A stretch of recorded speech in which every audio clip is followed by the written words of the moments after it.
Hello, welcome back to my channel. If you're new here, my name is Sarah and I just recently wrapped up my 4th year of teaching. I have officially completed 3 years in 1st grade and 1 year in 2nd grade. Today we're talking about 1st year teacher advice.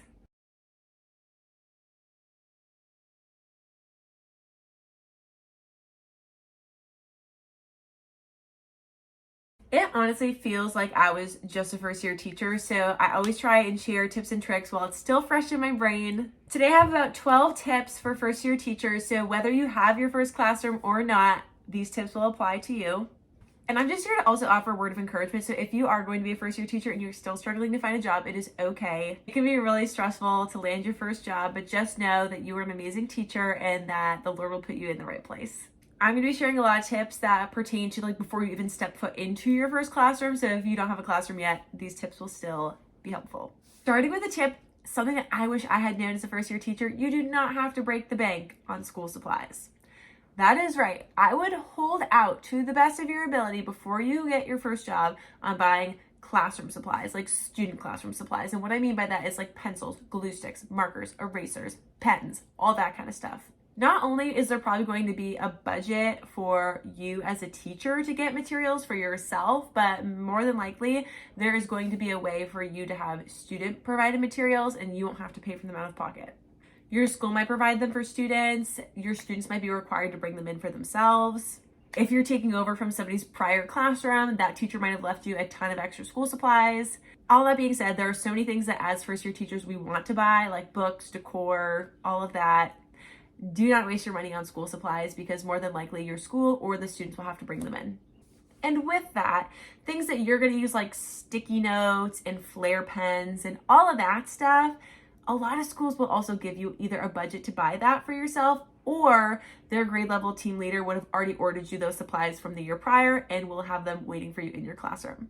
All right, tip number 2, if you have a position lined up for the school year, whatever is going to be your way of writing your lesson plans, whether that is, by day or by week or by month, do it all digitally. And the reason I say to do it all digitally is because then you can go back and edit it or have a hard copy always in the same place so that you can go back and see what you did the year prior. My 1st year of teaching in 1st grade, I took a lot of advice from my mentor and my team on what to do for the first week of school activities. But then what you can do after you've experienced your first week or your first lesson plan is that you can go back and either make notes about what you liked and didn't like from those lessons, or you can just go right in and edit it right away so that next year you know exactly what you want to do. Because as teachers, we're very reflective and we always try and remember what worked and what didn't work, what we liked and what we didn't like. But sometimes it's hard to remember, when you're reflecting at the end of the school year, thinking back to those first couple months, it is hard to remember. So I would highly recommend making sure that your plans are digital no matter how you want to do them. Make sure that they're digital so you always have that opportunity to go back and look at them and you don't lose them. And then as soon as you liked something or didn't like it, make a note of that. So if you really liked doing our classes of family activity on the 2nd day of school, make a note of that you liked where that was in the placement of your plans. And if you wish you had waited to do classroom rules till the next week, make a note of that. Say, I rushed classroom rules, or I wish I had done classroom rules sooner. Basically, make your plans digital and then make sure you go back and edit things and write down what you liked and you didn't like so that you remember for next year. That was basically 2 tips put in one. So that was tip 2 and tip 3. Tip number 4, controversial, here we go. Borrow your 1st year of teaching. I remember my 1st year of teaching, I would always hear my mentor and my teams talk about all these cute activities and books that they were doing for the first couple weeks of school, and I was thinking, oh my gosh, I have none of these things. It is okay to ask to borrow those things as a 1st year teacher, and it's okay to not buy those things when you know that your teammates already have them. You might love that book that your team leader has. You don't have to buy it as long as you're not going to read it together on the same day. That coworker will probably be fine with you borrowing it forever. So unless it's something that you're really passionate about, as long as you know somebody on the team has it, you don't have to buy it right away. It only really becomes a problem if somebody leaves and then they no longer have that book. Or if it's a book that you want represented in your classroom, you want it to be shown for a while, then you can buy it, but don't feel like you have to buy books or even resources too. I feel like when I first started teaching, I saw that the teachers I had worked with were all veteran teachers or teachers that had been teaching for 5 to 10 years. They had all these resources to pick and choose from. Just make copies of things and borrow things your 1st year so you're not breaking the bank on teachers pay teachers. Write down again what you liked, what you didn't like. I really liked this activity from so-and-so. I didn't like this. Next year, I want to try and find something else or make something else. Take notes about it. But that first year is all about borrowing things. Because honestly, nobody expects you to have it all. And you should be on a team that's okay with sharing. Tip number 5, because it kind of goes with this one. Just like it's okay to borrow everything your first year of teaching or your first couple of years of teaching, you also don't need to have the perfectly organized, matching decor, themed room either. I wish I could like insert a picture and show y'all what my first year teaching room looked like. I had things from Facebook Marketplace. I had things from Salvation Army. I had thrifted things. I had so many crazy colors going on. And guess what? I still had an amazing first year and my kids learned. If you have like a stockpile of things that you've been collecting for years, then you'll probably be fine. But I did not do that. I tried really hard to wait to buy things until I knew I was going to have a position and I knew what grade I was going to be in. And some of us are like that and some of us aren't, and that's okay. But I just want to reiterate and let you know, as a first year teacher, it is okay if things don't look picture perfect. I feel like teacher Instagram and teacher TikTok have really emphasized like the layout and design and theme of your room. And I can just tell you that my first year, it was chaotic in there. It looked rough. I had bookcases that were like bright green. My like book bins were all from the Dollar Tree, so they were really rough. And I had no idea, honestly, what a color scheme even was. Like, I had no idea that that was even a thing. So, granted, this was 5 years ago now, but still, I was like, oh, wow, people do this? I didn't know better. I feel like that's the struggle with, like, resources like Teachergram and Teacher TikTok and even, like, Teacher Setup on YouTube, is that we see all these other teachers doing it, and we feel obligated or we feel motivated to do that, and it just doesn't have to be the case for you. So, utilize those things like thrifting, Salvation Army, Facebook Marketplace, honestly, like hand-me-downs. Take everything. Like, if you have a mentor or a teammate that's getting rid of a bunch of stuff, like old books or old furniture, like, just take it, and then you don't need to keep it for the next year. But it's better to have more than not enough, and it's better to have options, and it's better to have stuff that was for free. That was tip number 5, so I think we're up to 6. Okay, tip number 6 is something that I wish I had learned sooner as a first year teacher, because I didn't start doing it till I think my 3rd or 4th year. Go and observe other teachers, even if it's not required. I know that's going to take extra time out of your schedule. You might have to go do it during your prep. You might have to do it during lunch. But seriously, the best advice I could probably give a first year teacher is to go and observe other teachers. While you had your practicums and your student teaching experience, and maybe you've even had the opportunity to sub, to be able to go into the school that you're now working at and watch other teachers either in the same grade level or honestly even in different grade levels, like the grade level before yours or the grade level after yours, is so valuable. It is time well spent. I can promise you that. I have learned so many things from watching other teachers teach, and it was honestly super eye-opening. And I was like, I should have started doing this years ago. The problem is most school districts aren't going to open up the floor to you and say, hey, if you ever want to observe somebody, let us know. But you still can advocate for yourself and say, hey, like, I've been here a couple months. I'm not feeling confident with this, or I really like to see somebody else teach this. Can I go and observe so-and-so? And again, you might have to do it during your lunch or prep, but it will be time well spent, I promise you. And hopefully it won't come to that and you won't have to do it during your time. Hopefully they'll find you coverage. But again, every school is different. I still remember my 3rd year of teaching. I went to go watch a teacher teach foundations, which I had been using for 3 years. And I just remember thinking, oh my gosh, I wish I had watched her or anybody else do this 3 years ago, because I feel like it would have made a real impact on how I taught that specific content. Tip number 7 is like paired with 6. So in addition to advocating to go and observe other teachers, please, please, please advocate for the trainings that you need. Again, I only learned this from experience. My first year and my first 3 years of teaching was at the school that I student taught at. So I got to watch at least 2 teachers, because my practicum was split between first and kindergarten. I got to watch at least 2 teachers teach foundations, Origo math, daily 5. Like, all of those things were the same when I was a first year teacher. So I think they just kind of thought or assumed that I didn't need the trainings because I had student taught there, but honestly, I still needed them. I didn't do the foundations training till my 3rd year, and I was like, wow, I've been doing things wrong. It's embarrassing to admit, but it was true. And it wasn't really my fault, because I had never been offered to go observe other teachers, and I had never been offered the trainings.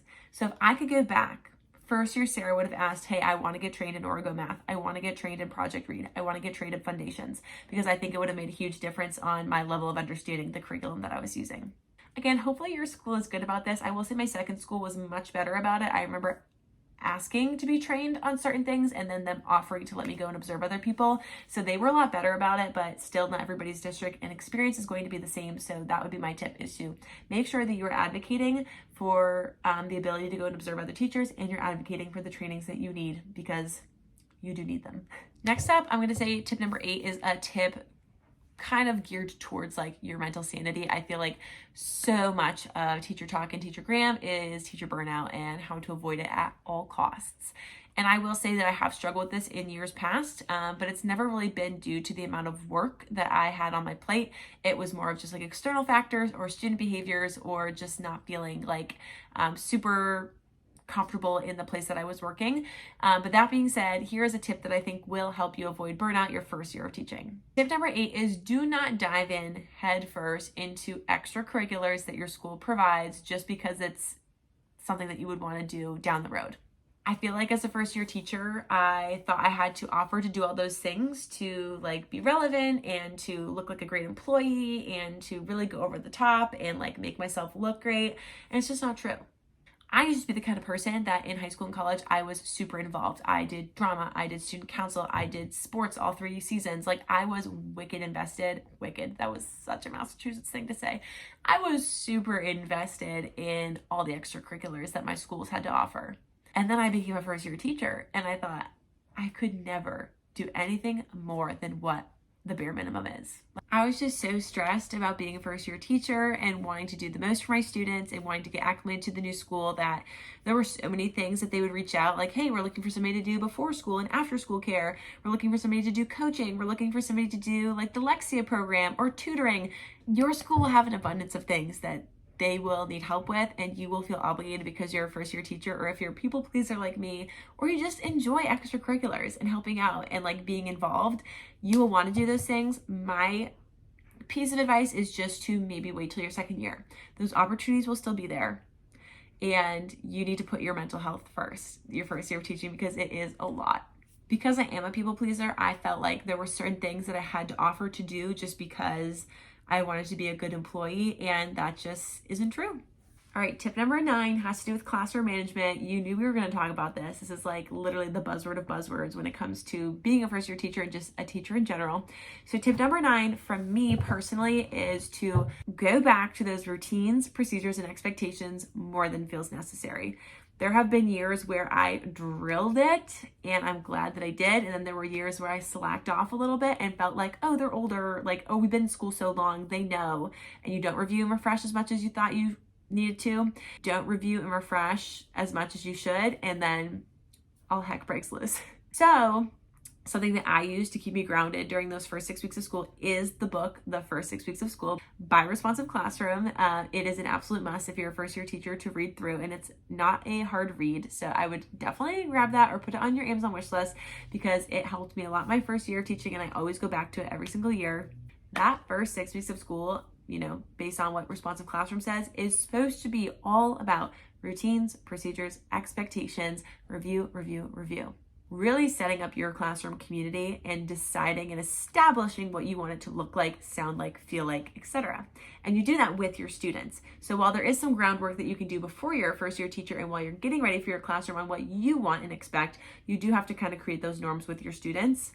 And no matter what grade level you're teaching, whether it's little bitty kindergartners who have never been to school or big independent second or third graders or even older, do it more than it feels necessary. And you will literally never regret spending too much time building your classroom community. I've never talked to a teacher like, oh, I hate that I just drill those routines and expectations and procedures the first 6 weeks. Nobody says that. You hear the opposite. You hear, I wish I had spent more time building my community. I wish I had spent more time building relationships. I wish I had set more clear expectations for my students. You hear all of that instead. So do yourself a favor, do some groundwork, do some, research on what you want your classroom to feel like, look like, sound like, and then practice it with your students for the first 6 weeks of school, and then keep going back to it every single week. If you do morning meeting, find one day each week during morning meeting to review your classroom rules or have a classroom meeting on, hey, these are things that have not been going well. Let's review these expectations and procedures for these, or let's practice all of our routines, or let's model this. Like, do it more than you think you have to because you'll never regret doing it more than you have to. Tip number 10 is a tech tip, and I know that this is like very futuristic thinking, but if you started a school that you do not love and you do not like it, this will help you out. This tech tip will save you in the future. And honestly, if you're like, I love this school, I'm never leaving, still do this anyway, just in case. It's something I wish I had done my first year. I didn't start doing it until my 4th year after I moved schools, and I realized, wow, I should have done that from the get-go. It would have saved me a lot of time. Personally, I would keep everything, like all your school files, your slides, your lesson plans, your TPT products, like things that you buy, resources, all of that. I'd keep that all in your personal Google Drive. Just my opinion. My first 3 years of teaching, I kept it all on my school email that was attached to my school drive. And then when I left districts, I lost access to that and I had to use Google Takeout and literally export all of my files, like hundreds and thousands of documents, to my personal drive, and then it all gets mixed up. Like Google Takeout is probably the best option. However, it like zip filed everything, and now I have not unzip filed all those things because everything's really hard to find, unfortunately. Whereas at my new school, I knew that if I put everything on my new school drive, that I would also lose access to that if I left, and I did leave. So I'm so glad that I kept it all on my personal email, attached to my personal drive. It's just way easier. Whether you're going to stay there for 5 years or whether you're going to leave after a year or whether you're going to leave once you have children in 10 years, like whatever it is, at some point you probably are going to walk away and you're going to want all that stuff. And it's going to be so much easier for you if you just keep it on your personal drive. 2 more tips and then we'll be all done. These have to do with like almost school environment and like relationships and how to fit into your team. So here we go. Tip number 11 is don't be afraid to share things with your new team. I remember my first year of teaching, I would sit in the team meetings, we'd talk about resources we were going to use or planning or ideas for like field trips or things like that. And I would just sit there and listen and like take it in and really not give feedback or input and anything like that because I just felt like I wasn't like, I didn't feel qualified. I didn't feel like anything I had to say was valuable. And that's just not true. Then I moved schools as a 4th year teacher and I felt like I was constantly jumping in, which might have been annoying, but who knows? I just felt like, you know what? When you're with a new team, you really have to put your best foot forward and share and interact and engage in those conversations because they want you to feel included and you want them to feel like you feel a part of the team. So while I recently said in the beginning of this video that you should just be borrowing things and, you know, taking things from other teachers that first year, don't be afraid to be like, hey, like I actually have this really great resource I used while I was student teaching last year. And like we used it for a Mother's Day craft or we used it for, you know, back to school and the kids loved it. Like you can share those things. You can literally sometimes what I would do, and it was just kind of like my way of sharing, but not being too like forward. I would just email my team like, hey, I found this, I really liked it, use if you want. Like you just email it. But I found that like as soon as I started to participate more and like share more and to interact more with them, I felt more comfortable and I feel like they felt more comfortable with me.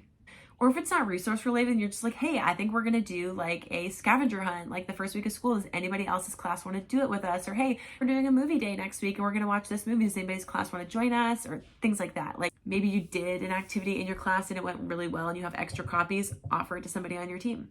Just little things like that I feel like go a long way, especially if you are in it for the long haul and you want to stay at that school and make a good impression with the team that you're working with. I think that that would do wonders for their opinion of you and just how comfortable you feel around them and how comfortable they feel around you. All right, and tip number 12, this is something that, again, I wish that I had heard as a first year teacher. Really try and avoid cliques and drama your first year. I mean, it's really hard working in a female populated industry. Basically, drama and cattiness just kind of follows you wherever you go. But just use your discretion and discernment to understand like who you should be sharing information with and who you shouldn't. I have a really good friend and she does her best to stay neutral and people are always like, oh, it's so hard to read so-and-so. Like that's kind of a good thing. Like you really don't want people to feel like they can tell you all their deepest, darkest secrets. And you also don't want people to feel like you're a loose cannon and will share everything and anything. In my opinion, it's just to stay neutral. Find those people that you can trust at your school, but really try hard not to vent to them at work because while you might trust somebody and you feel like they're loyal to you, that's not always the case. And a person that you have a connection with might have a connection with somebody else and things just travel fast.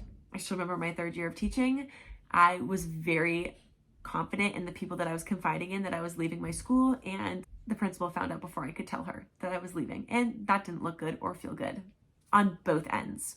So while you think you might have found a really good clique that trusts you and you trust them and it's a good vibe, you just don't know. In that same breath, just because somebody else on your team or somebody else in your school has formulated an opinion about somebody else doesn't mean that has to be your opinion. So if the 2nd grade team doesn't like the kindergarten teacher or if the 1st grade team doesn't like the principal, that doesn't have to be your opinion of them. Take everything you hear through the grapevine at your school with a grain of salt and just remember that you have to be a professional. And it's so hard when you work with all women, but really just trying to stay out of the gossip and out of the drama is the best thing you can do for yourself as a first year teacher. And honestly, any year that you're a teacher, but obviously easier said than done. those are my 12 tips. I hope those were helpful. I try and think of things that aren't just shared all the time by teachers and things that are really true to my experience and things that I wish I could tell Sarah as a first year teacher 4 years ago. I hope this was helpful. Feel free to follow along for more tips, and you can subscribe here on YouTube, but feel free to follow me on Instagram and TikTok, _BigHeartLittleMinds_ is what it is. And if you're new here, or if you know me, but you haven't been keeping up on my other socials, I have a little announcement. We did officially find a new house, so I do know where I'm going to be living, so I have started to apply. So if you are one to pray, I would appreciate prayers on, what next steps the Lord has for me. And if I'm meant to be in the classroom this year, I would love to teach kindergarten to first grade. However, if the door is not opened, then the plan is to just sub and get into a district that I absolutely love. And in that same breath, something else I've been doing in case I didn't find a full-time teaching position is to explore the Teachers Pay Teachers side of making that extra income as a teacher. So I have officially launched my Teachers Pay Teachers. It's not the same as my other accounts because Big Heart Little Minds was already taken, but it is primary with Miss Poquette. And I absolutely love making resources for y'all. So if you're looking for any primary resources, I have a lot of writing, a lot of math, a lot of back to school activities, a lot of classroom management stuff. So I only have about 40 resources right now, but I've been busting them out pretty quick. So feel free to go check that. I will also put that down in the comments. Thank you in advance for your prayers and well wishes in hopefully finding a job for this school year. I love you guys.